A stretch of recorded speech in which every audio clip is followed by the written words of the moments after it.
સુરતીઓના આરોગ્ય સાથે ચેડા કરનારો સામે ફરી સુરત એસઓજી પોલીસની ટીમે લાલનાંગ કરી છે।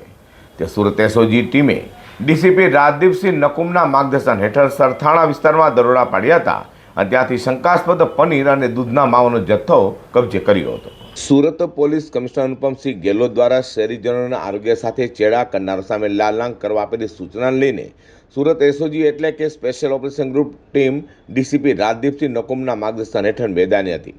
ત્યારે એસઓજીની ટીમે સરથાણા પોલીસ મથકની હદમાં આવેલા સીમાડા ગામ ખાતે વાલમનગર સોસાયટી વિભાગ 1ની ગુરુકૃપા ટ્રેડિંગમાં દરોડા પાડ્યા હતા।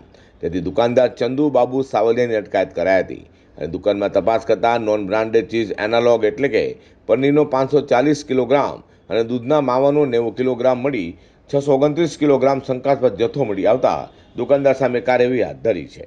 એમાં હકીકત એવી છે ગુરુકૃપા ટ્રેડિંગ નામની જે શોપ છે ચંદુભાઈ સાવલિયા ચલાવે છે કે જેની અંદરથી એનાલોગ પનીર 540 કિલોગ્રામ અને દૂધનો માવો 89 કિલોગ્રામ જે નકલી હોવાનું માલુમ પડતા ફૂડ સેફ્ટી ઓફિસરને હાજરીમાં આ જે જથ્થો છે એ સીઝ કરીને સરથાણા પોલીસ સ્ટેશનમાં જાણવાજોગ દાખલ કરેલ છે અને કુલ રૂપિયા 1,56,300નો જથ્થો પકડેલ છે। સુરત એસઓજીની ટીમે હાલ તો ગુરુકૃપા ટ્રેડિંગમાંથી શંકાસ્પદ પનીર અને દૂધ માવાનો જથ્થો કબજેલી ટેસ્ટિંગ માટે લેબમાં મોકલ્યો છે અને રિપોર્ટ આવ્યા બાદ કાર્યવાહી કરાશે તેમ જણાવ્યું હતું।